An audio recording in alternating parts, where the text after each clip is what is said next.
So Inktober is upon us, and it's crept up on me. Just like every year, and I have forgotten to participate in it, even though I am a pen and ink cartoonist. I actually draw things on a piece of paper, not so much in the computer, using the computer for cleanup and that.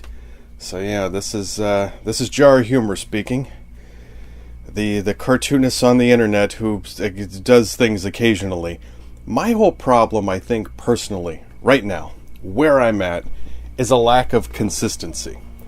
And that's why I want to talk about Inktober. Because I think Inktober is amazing. It's an amazing concept that I don't participate in, though I wish I did. And I may do a half month, maybe a good solid week of Inktober once I finally get it into my head that you should participate in something like this. I think for a couple of reasons. I think there's a great community that's out there on the internet of artists, in particular artists who operate the way I do with the pencils and the pens and the erasers and the light boxes and rulers and stencils and all types of things. A T-square.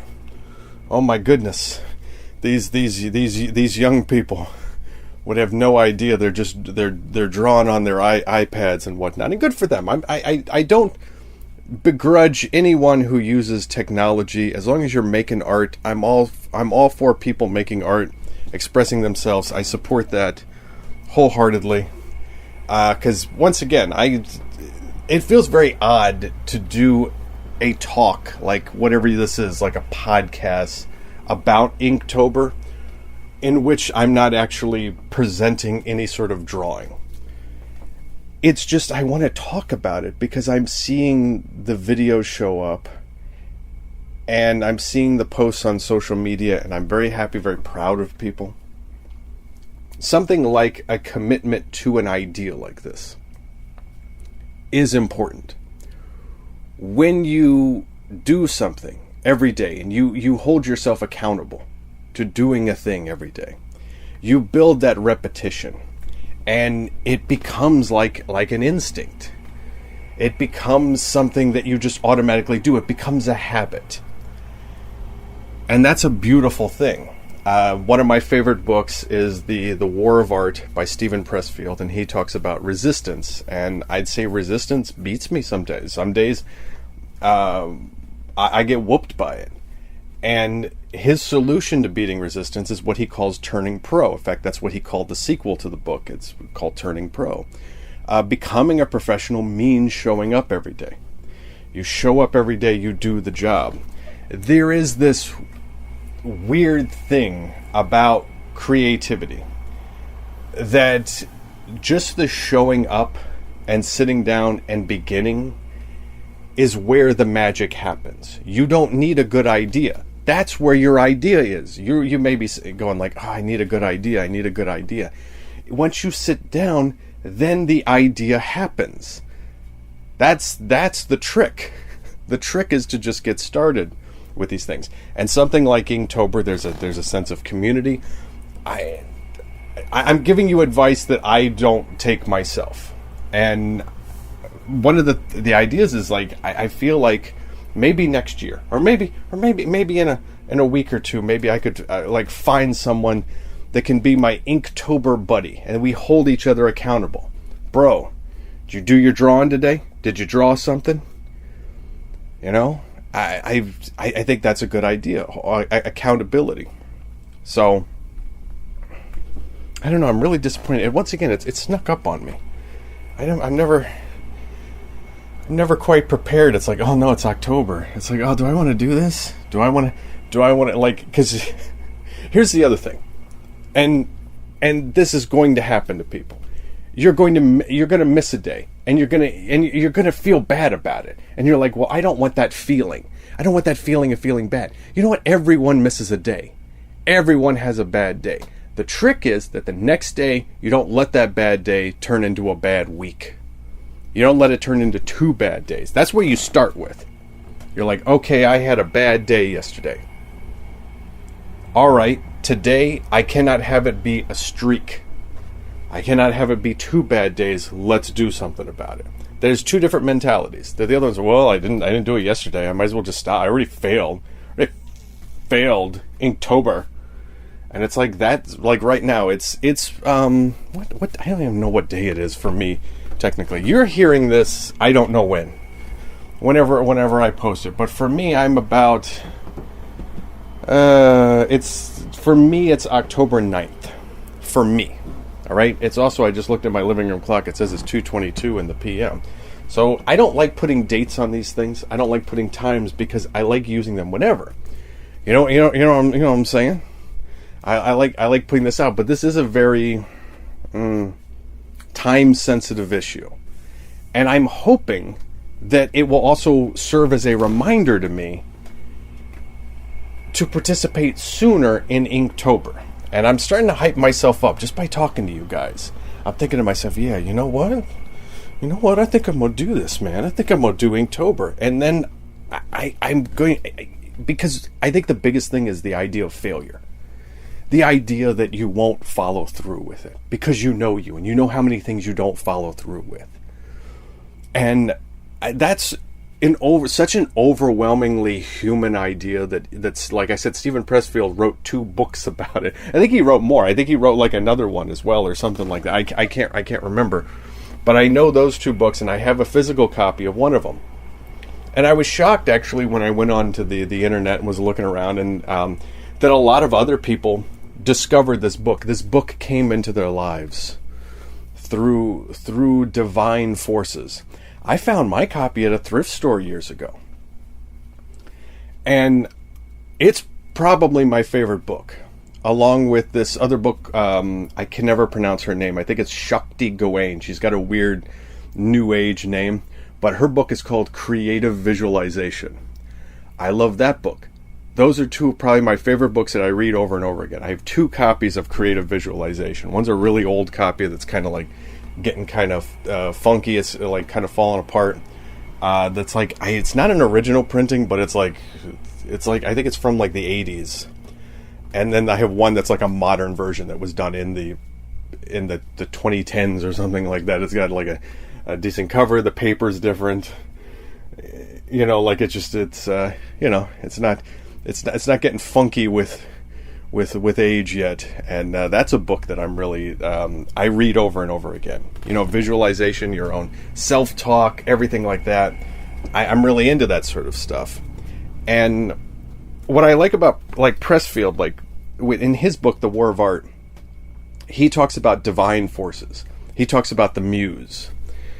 And that creativity comes from someplace else. And we don't understand what that is, but it really does. And that's the whole process of showing up, of sitting down and beginning the work, invites this force in. And this, you can take this as literal if you're a very spiritual person, or if you're not a very spiritual person, you can take it as metaphor. A lot of people like to push aside spiritual ideas because they sound stupid. It's like, oh, that's goofy, that's stupid, that didn't happen, you're making it up. It's like, what if it means something, though? And what if, throughout even ancient times, there are writings of people who were trying to tell us something about ourselves through metaphor, through stories, through allegory. And I think that's important, to not dismiss things for being goofy, for being stupid. How do you know? If it's outside your realm of understanding, it's going to sound goofy. It's going to sound stupid. It's going to sound weird. And my interest in Inktober is that, so I seek out all this woo-woo, this esoteric, new age kind of stuff. It used to be called self-help, and now it's called self-transformation. If you go to a bookstore, there's just huge shelves of self-transformation. It's everything from like The Secret to like Tony Robbins stuff to like tarot card sets and everything like that. Self-transformation. You're transforming yourself. It's an alchemical process. All right, it's the discovery of the Philosopher's Stone. All right, you're turning your mental lead into mental gold. And so I'm into that stuff, and I like going on the YouTubes and finding audiobooks, and I like just ripping the audio. You can, if you search for like YouTube to MP3, you can just rip the audio, and I put it on my phone and I listen to it in the car. So it's just an MP3 on my car, and I found one that's like 3 hours long. It's a 3-hour. I don't know if it's a book actually. How do I put this? In this day and age, you don't know what's written by a human being anymore. Or if someone just told an AI, just grab a bunch of stuff that sounds good, mush it together. But this book I found was called Force Yourself to Be Consistent. Now that book either has an actual human author, or it was written by a robot.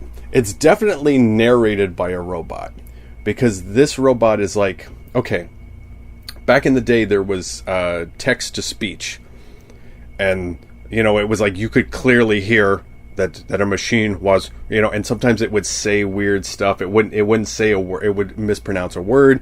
It would say the page number. This is how you transform your life. 3. In the days of... It's like it just says 3 because that was the next thing on the text. It just says like a page number, or it says a chapter number, and it's very odd.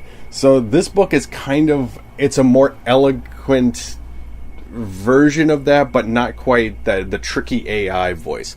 Oh, I hate the tricky AI voice. That's like starting to piss me off, because I like this, like I said, esoteric stuff. So there's a bunch of esoteric guys like Alan Watts or Terrence McKenna, and people are starting to do AI versions of their voices and saying, oh, this is Alan Watts talking about this subject. Isn't it weird? He's talking about this thing that's very modern, and this guy was like very popular in the 70s, and it's like, no, you made it up. You told him and I hate that.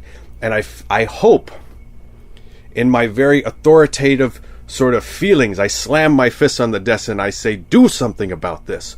Make these people label these videos. These are the charlatans. These are the heretics. These are the people that I want rounded up and burned at the stake.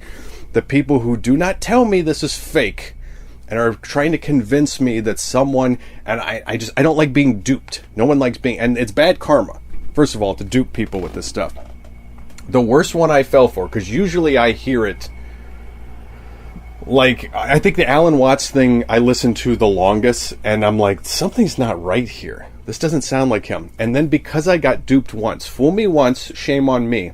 I was listening to one, it was supposed to be Quentin Tarantino talking about something, and I go, that's not Quentin Tarantino. Because I know how Quentin Tarantino talks, and Quentin Tarantino is more incoherent than that. In a beautiful way. He gets too excited. His voice will go up and stuff, and it's just like and this guy's not cursing as much with this because it's the YouTube, so he doesn't want to get demonetized. And I'm like, this is not Quentin Tarantino at all. I'm like, and then you look at the comments, and a bunch of people like, confirm your suspicions. You look at how many downvotes it is, and you can only look at how many downvotes it gets if you put an extension on your browser that lets you see how many downvotes it has, which I have, because that's good information to know. That's information we need. I think in particular the YouTube failed to understand that that's information we need. I feel like I'm getting way off topic here. I was supposed to be talking about Inktober, but these are my thoughts about where I have led to wanting to participate into this. So I'm going somewhere with this, but I do feel like I have to check in with the topic, just to keep on track. So I found this audiobook. It's called Force Yourself to Be Consistent, and there's a lot of really great stuff in it. I'm listening to it, and I think that's the thing that's gotten me thinking about Inktober and how important it is. How important that repetition is to form that habit. Now, I work on art every day. I don't necessarily pick up a pencil or a pen every day and work in that sort of way, which is terrible because I'm a cartoonist. But sometimes I'm on the computer doing something. Sometimes I'm doing something I'm cutting something out with scissors or something, or whatever I'm doing, it's different. Sometimes I'm just writing something. Sometimes I'm listening to old, like, voice notes. I do recordings that sound like this, like what you're hearing. You're also hearing like squeakiness. I don't know if I'm using the Tascam for this, and I'm still debating on what type of audio, like what to record these talks are. I like the ambient sound. Like, I like walking around my home and you hear like the squeakiness of like when I'm hitting certain boards and things like that. I'm in my mobile home in Florida. You can hear like trucks going by and stuff like that. Like, this is the Tascam definitely. Yeah, there's like a big truck going by. Oh no, it's not. It's one of them little like muscle cars, man. He got him a Hemi or something in there. I don't know anything about cars, so I'm basically, that's something I heard from a movie like Joe Dirt. That's all I know about cars. I know about cars to the extent they put it in a movie. I know Steve McQueen's car from Bullitt, the Dodge Challenger, is cool because it's in a movie, not because it's a car. You know, the DeLorean from Back to the Future, the Knight Rider car, I think is cool. I've been watching Knight Rider recently. I found it at I found the first season at the thrift store. I'm watching Knight Rider. So I do think some cars are cool, but I don't know anything about cars unless you put it in a movie or a TV show, because I'm a movie and TV nerd. So I digress. What the hell was I talking about? My ADHD is so bad, and lack of focus is another one of those problems with why you need to create consistency in your life. Why you need to create habits so it becomes instinct, like brushing your teeth. Doing your art should be like brushing your teeth. I cannot go like a day without brushing my teeth or taking a shower. I have to do these things. They're just habit. I pick up a microphone every day. That's what I was talking about, was my own voice notes. Because I have the ADHD, well, undiagnosed, I'm just saying that in a flippant sort of way. Young people don't understand things like irony or sarcasm or hyperbole. They think everything that's being said is the truth. You know, Alanis Morissette ruined irony for my generation, and then the internet ruined everything else for generations after that. But once again, I digress. Let's move back to what I'm saying. Once I acknowledge my incoherency, it just gets worse, because then I become self-conscious of the incoherency, and I just become more incoherent. You got to get back into that flow state. I was flowing there for a minute. I felt like I was staying on track. Take a deep breath. Inktober is important because it forges that habit in you, that consistency for a particular thing, and that's drawing, if that's the thing you want to do.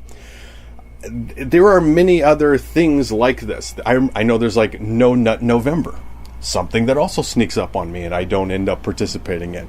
I've had the intention. Now that's a little bit different, because that's having to resist doing something. It's the opposite. Inktober is doing something, is forming the habit of doing something. No Nut November is about breaking the habit of doing something. So breaking that habit also, that's a difficult thing. Breaking old habits. Sometimes October, sober October. I appreciate the rhyme. Sober October. People like saying, "Okay, I'm not gonna drink. I'm gonna be healthy." That might be the thing that you're going for this October, is the health aspect, and that. But for me, as a cartoonist, Inktober should hold some type of significance for me, and it does, to the extent that a week into it, I start noticing people posting stuff and go, "Oh yeah, Inktober. Oh, this is neat." And I like people's social media posts, and I start following new people on things because they posted Inktober. Like, that's another thing. If you're trying to build your audience and everything like that, this is a great way share, ideas and concept and share your artwork, because there's a community of people participating in it. But I don't do it, and it's terrible. I feel like I got other things going on. I got other things I'm working on. I mean, right now I'm currently recording a podcast, and then I got a vlog I got to work on. I started vlogging, which is crazy to me, and I'm vlogging about me, like, doing my cartooning, but also the other goofy crap that I do in my life, like, especially like stuff I find at thrift stores. I get some pretty good thrift store hauls. Is there anything spooky? Like, I found a Ouija board the other day at a thrift store. I'm doing some stuff with the Ouija board. I'm trying to think. I don't think there's anything spooky I found, because like my last Goodwill haul was like all TV shows. I got like Beavis and Butthead. I got this weird TV show from the 80s and 90s called First and 10. I want to talk about that at some point. There's nothing this particular time. Like, I find spooky stuff all the time, but there's never like I'm going to Goodwill and I'm only buying spooky stuff. It's Halloween season. It's like, I don't know. Like, that's not how it happens. But I have over the years collected a bunch of crap. I remember one time I went to the thrift store, to the Goodwill, and I found Hellraiser and Hellraiser 2 on DVD. Like, it's both the movies together. And then I also found a Rubik's Cube in the same visit. And I'm like, this actually is thematic. I like this. Pretty good. So yeah, sometimes there are themes. Sometimes definitely, like, I have a Disney haul. Like, sometimes just because now people have like the streaming services, they get rid of their old Disney movies. You fools. And I snatch them up. It's like, yes, I got so many Disney movies on DVD, and then when that streaming service dies and you can't watch them anymore, the old ones, the classics, none of the new crap, the classics, I will have the power. I will have the DVDs. Then they will be forced to listen to me as I tell them the tale of Pinocchio, because they can't watch it. I got it on DVD. I got a sealed copy of Dumbo on DVD. I got a sealed VHS copy of Lady and the Tramp. I really need to stop bringing junk into my house.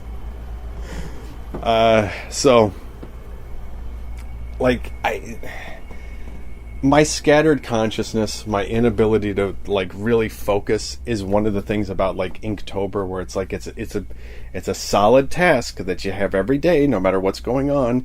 I'm a cartoonist by trade, but I got a stupid day job I got to go to. I got to go work at a grocery store, like all the time. They want me there more than I want to be there.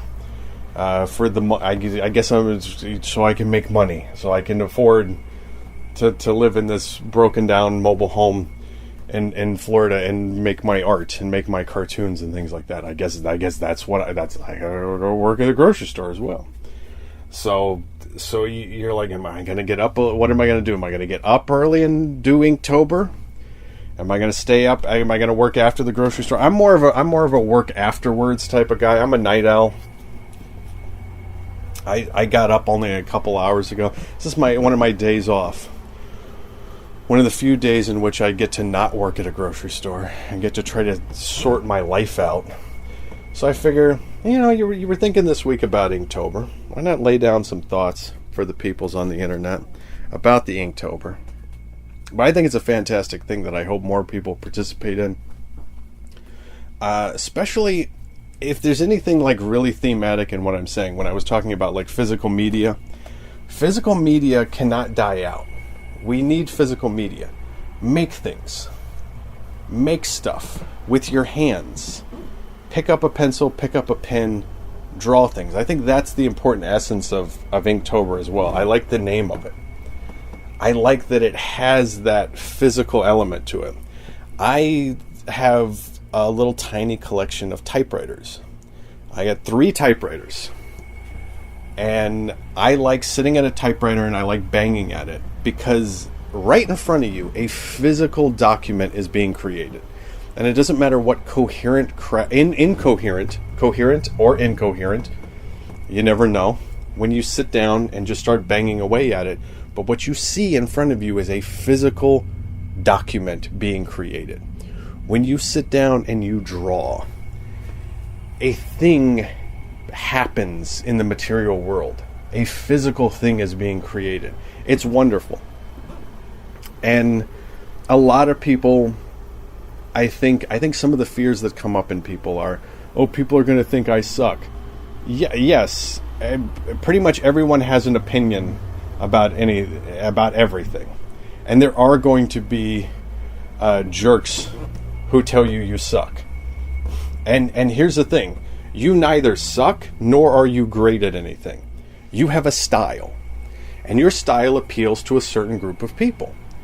And people who are outside of that group of people, who lack consciousness, lack awareness, will show up and go, I don't like this, it sucks. Where are you putting this on the internet? And it's like, well, it's not for you.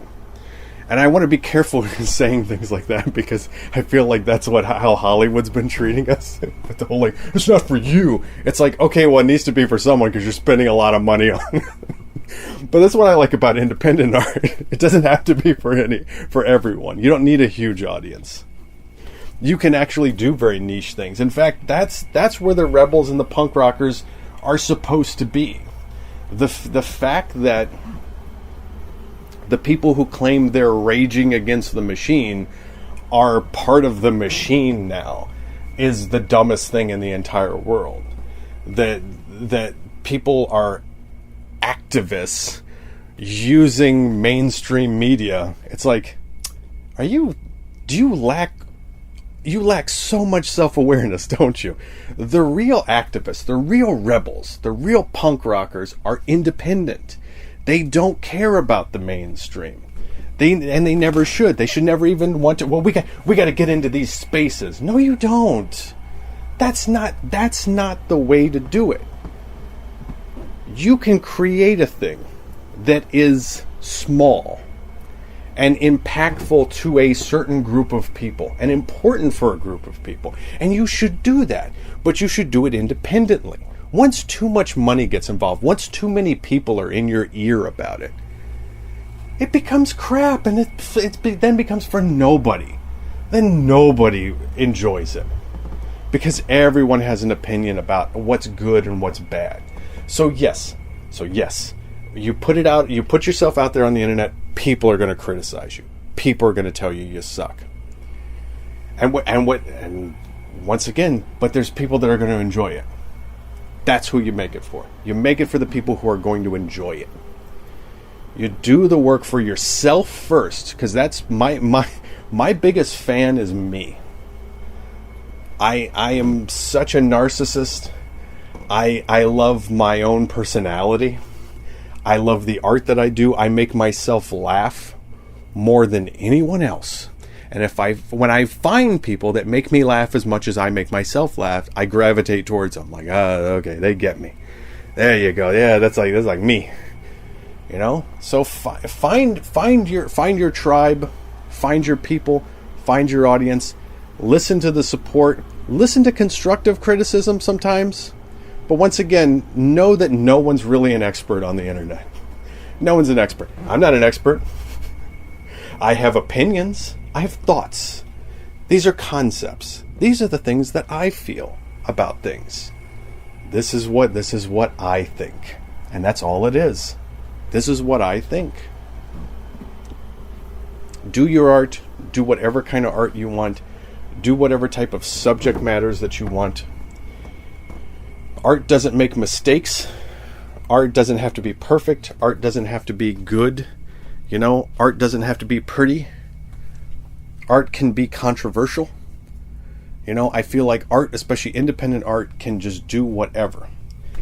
I really think, though, once again, if I were to get up on my soapbox one more time about this whole Hollywood thing, I think Hollywood needs to understand what the mainstream is supposed to be.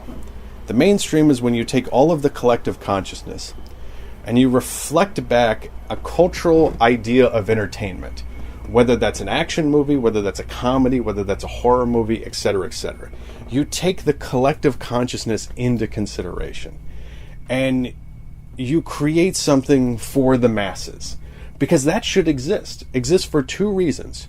To, one, entertain the masses, which you may find as garbage. The punk rockers back in the day, when mainstream stuff came on, were like, oh, this is crap. What is, you know what I mean? Especially like back in the 1950s, where everything was Leave It to Beaver and Donna Reed and Ozzy and Harriet. There were beat poets that were rebelling against that. That's great, but there is a mainstream. You have to understand, there are people out there that are just the normies, and they need entertainment. Number two, when they make normie entertainment, it's fun to make fun of. And sometimes normie entertainment is actually charming and interesting. So they need to go back to that. Hollywood needs to stop being cool, stop trying to be so cool, because trying to be cool is not cool. That's the point that I was trying to make. Hollywood used to be cool. Hollywood used to have cool stuff going on, and it's because they weren't trying; they just were.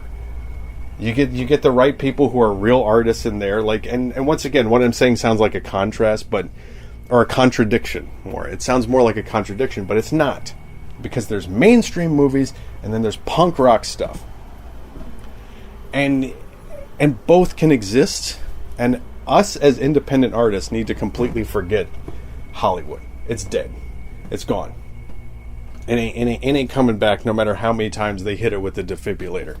It ain't coming back. Not I think, anytime soon. Let's put it that way. It needs a hard reboot. And that takes time. That's a process. But there's a window here for us, the independent artists. There is a window for us to create and to entertain the masses. YouTube is more popular than cable television. People watch YouTube more than they go to the movies even.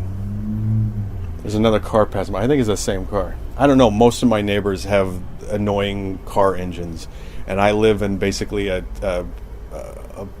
pressed wood and tin box that does not keep the sound out whatsoever.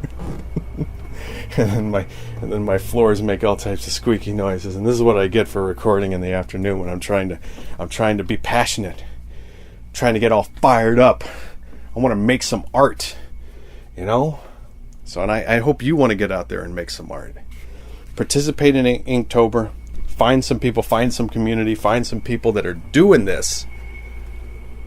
Encourage them. Support them. Subscribe to them. Like their stuff, share their stuff. The power really is with the independent artists. When I rail against the mainstream, I can't express this enough. It's not punk rock. It's lame. All this stuff is lame at this point. It's trying way too hard, and just be yourself. Like that whole advice of just be yourself and be the word authenticity gets thrown around a lot. Authenticity. Being yourself sometimes means not caring about what other people think of you, because the truth of you is not perfect.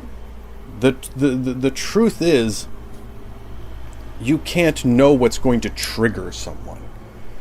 So you can't give a trigger warning for everything that you do in life. Okay? You can't go anyone who starts a sentence with I don't want to offend you, but trust me, something offensive is probably coming, and it's probably coming in the form of not what it's coming in the form of an attempt to not be offensive, which is offensive to a human being, because human beings are imperfect. We are offensive. We are what we are. We are a collection of the crap that we have absorbed and that which we download from a higher consciousness. If however you want to look at that, we are light. We are Hashem. We are the Godhead trapped in the material world. Here toiling in this material realm, and I'm saying you need to get in the friggin' habit of picking up a pencil, picking up a pen. It doesn't need to be perfect. It could suck. I want to see people who have never drawn before go out there and draw stick figures every day for a month. And I want to see that stick figure on day 1 versus the stick figure on day 31. I bet you they come up with some amazing, interesting stuff. Find someone like that out there. Find someone who's just starting out, who they think sucks. I know I suck. I suck after a little over a decade now. I think I've been a cartoonist. No, it's a little longer than that. Like maybe 15. Oh my God, has it been 20 years? Oh, I should be so much better by now. I think I've been a cartoonist for 20 years. Oh no. Oh my goodness. Folks, I want to thank you so much for listening. This is the still mediocre after 20 years cartoonist Jar Humor, and I have a Patreon. I'm just trying to get that going again. I'm going to be making vlogs on my YouTube everywhere. You can find me everywhere on the social media at Jar Humor. My YouTube's Jar Humor. My Patreon's Jar Humor. This podcast is Jar Humor Speaks. Podcast number whatever. I don't number these because I end up deleting or not posting half of them. It's more like an experimentation. But this is Jar Humor, signing off.